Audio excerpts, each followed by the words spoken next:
Profession versus trade. In this video, we will cover 7 differences between a profession and a trade, so you know which of the two you should be focusing on. If you want to find and nurture your ideal occupation or business niche, subscribe to this channel and hit the notification bell so you know whenever a new video comes out. Also, remember to smash that like button below. The first difference between a profession and a trade is organization. Usually, professions rose, this is actually through history. The big definition of profession is that it's something, an activity, an occupation that requires considerably more effort, and that's because it is more organized. What do I mean by organized? Organized means that a profession is an occupation in which there are many different variables, such as associations of people that do the occupation. People get together. These are formal organizations, right, that are there to promote different aspects of the occupation itself and to promote the people who are in there and to promote different things that we're going to talk about as well. So you have associations. You also have formal institutions like schools for training. Sometimes you have colleges that are specific for that occupation. And you also have a governing body that's actually focused on determining, okay, what are some of the things that we need to have as requirements, right? So those are some of the things that you have. You have schools or training institutions. You have associations of people in the occupation. You have a governing body that determines who is allowed to come into the occupation and be called a professional and allowed to actually perform the occupation. And similarly, you have the licensing that the governing body creates. You have licensing exams, certifications, that without those you wouldn't be able to actually do the occupation the right way, or at least not formally speaking or legally speaking. And finally, we also have a code of ethics. A profession is more organized because its members created a governing body. They have schools that are formal, that allow people to go in, learn what they need to learn to do the occupation. They have to get licensing exams or certifications in order to be formally known as members of the group within the occupation. Professions are considerably more organized around those 5 verticals.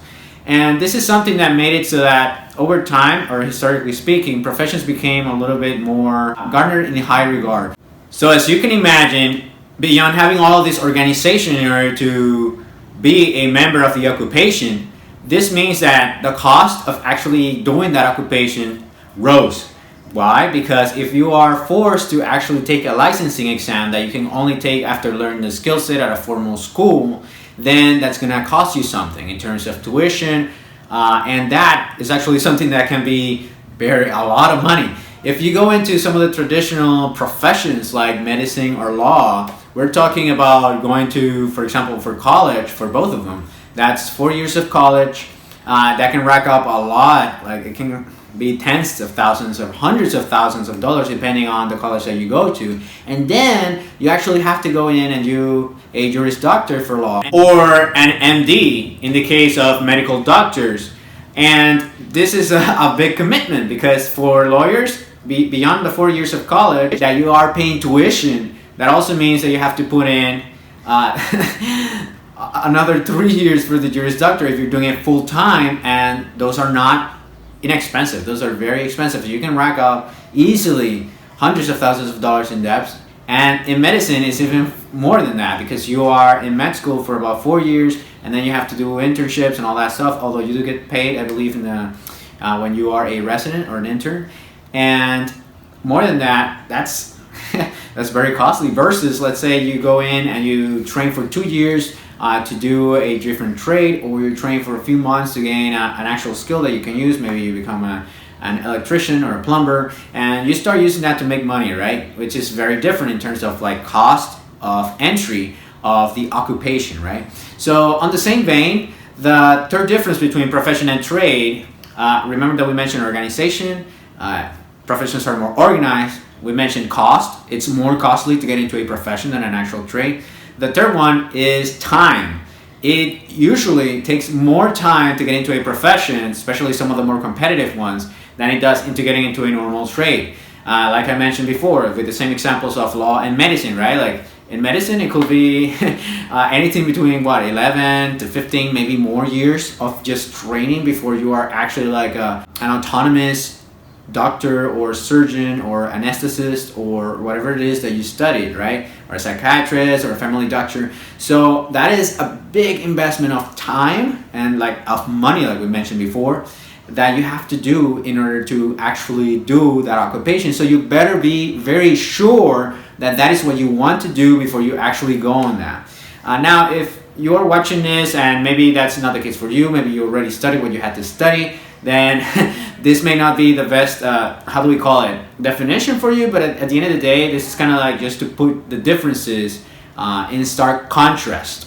So we mentioned organization cost and time, but there is another type of cost that we haven't mentioned there, and that is the difference number 4. You have to put a lot more effort into going into a profession than a trade. Why? Because if you are spending more time training before you can actually exercise and start getting that income, right? Then that means that it's gonna take you more effort. Similarly, many of these professions are more competitive. In order to get into med school, that is not easy. You have to pass some exams that are very difficult. You have to take some very difficult science, biology, and physics classes in order to be even considered to potentially be a candidate to get into a med school, for example. And similarly with some of the other schools, right? Like these professions tend to be considerably more competitive than just going to a trade school or learning informally from someone who already knows how to do something, maybe welding, and then just networking and getting a job somewhere, right? Comment below if this makes sense so far, if you have any questions. Difference number 5, and that is actually income. The level of income, generally speaking, tends to be higher for those in professions than for those who are in trades. The reason is simple. Usually the things that are more in demand, that are more difficult to get into, that are more specialized, like again, I hate using the same examples, but medicine and law are great examples of this difference. It's going to require a lot more training, a lot more effort going into it, someone to be much more of a specialist. You can watch that video in our channel, the career specialism video, to get an idea for what that means. But that also means that someone who's done all that training is going to be able to get a much higher wage, and you're going to have to pay them more because what they're adding, what they're doing is considerably more valuable because fewer people can do it, and what they need to do is of very high importance. For example, if you are a lawyer and you're doing corporate law and you're dealing with acquisitions of companies, then that is something that's going to be very high value, very important, because we're talking about multi-billion-dollar companies, and making documents the right way and doing everything legally in a way that's correct is going to be very important, because major mistakes can cost a lot of money to a lot of people. Similarly, if you are in medicine and you are doing things a certain way, you are saving lives, you are helping people with conditions, and this is something that is not easy at all. And if you make mistakes, that can potentially cost lives, right? And not just lives, but the hospital you're in could get sued. That could be a big mess potentially if you're not doing things the right way, or if you're not at the top of your game.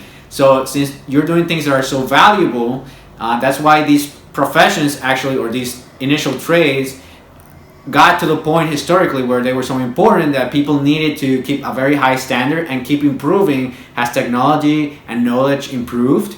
And they had to get also organized to that point in which we are today. So yeah, it means that there's going to be a difference in income between, generally speaking, between professions and trades. Now, that doesn't mean that you cannot make good money with some trades. Like I mentioned before, depending on where you are and how high demand for what you're doing is, some people can make a lot of money. It's not weird to see people making 80K or more working on oil rigs or being truck drivers or welding. I saw someone making over 6 figures doing welding at some point where there was a very high demand for the skill set and very few people who actually knew how to do it. And those were also things where you needed much less time to get into it. You needed much less in terms of money to get into it. And at the end of the day, you managed to make relatively good money as well. Now, you're not going to be making necessarily 200K, 300,000, 500,000 like some specialists in the medicine and law professions are. But you don't actually need that much to be potentially fulfilled or happy with what you're doing, or even live the life that you're living. All right, so the next major difference, and this is almost the last one, is prestige. So what we mean by prestige, you probably already know. It's a sense of recognition or being seen above a peer group or being held in very high esteem. Now, this is something that, for that reason, many people, especially immigrant families, and especially in prior generations, they wanted their kids to be either engineers, lawyers, or doctors. And why is that? Because they had higher incomes, yes, but also because of the prestige, because the parents, they wanted to feel like their kids were important, like their kids were held in high esteem, like their kids will be well off. And that's why those professions started to gain, or those occupations started to gain that extra air of prestige or held in high esteem. Oh yeah, my husband is a doctor, right? Like that kind of thing, right? The stereotypical, oh yeah, like that person's like better for society, or they're better than me, or that kind of, let's call it BS, because at the end of the day, it's kind of BS in that sense, but it is stereotypical, and it was created for that reason. As people kept judging others and like, oh, like he's making more money than you, or he had to work harder to get to where he is. And I think, like, who cares about that, right? At the end of the day. So that is a big difference. Now, this is something that you yourself need to evaluate. There is nothing wrong with prestige. There's nothing wrong with wanting to be held in high esteem. There's nothing wrong with wanting to have a prestigious position. Now, you may not be that kind of person. Maybe what you care most about is about having time with your family and actually enjoying your life and having enough money not to worry about it, or having a job that doesn't actually make you feel like crap. Because even in some of these high-rise professions, there is a very high level of dissatisfaction. In fact, you can search on Google or YouTube or anywhere else for doctors who commit suicide or are depressed, and that has to do with very high demands that are imposed on the occupation itself, even though it's not the only profession that's like that. Although I have to say, the average depression rate in the population tends to be 7%, and in healthcare specifically, it's about 11%. So it's significantly higher. So just saying, right? That doesn't mean that if you go into medicine, you're going to be depressed, and if you don't go into medicine, you're going to be happy. But it is something to consider as well, because oftentimes many of the people who went into those occupations, they did it because their parents wanted them to, because they felt that it was expected of them, because they feared the judgment of others, and they wanted to be held in high esteem, even though it wasn't what they were looking for. So that takes us very nicely into the final difference between trade and profession, and that is the difference in happiness. Now, this is a very nuanced argument, because you cannot just say like, oh yeah, like doctors are happier. Well, that's not necessarily true, as I just mentioned. Or you can just say, oh yeah, the people who do the trades are happier, they didn't spend that much time doing XYZ, maybe they have more time for their family. That is also not necessarily true. It really depends on what you're doing and whether what you're doing is good for you.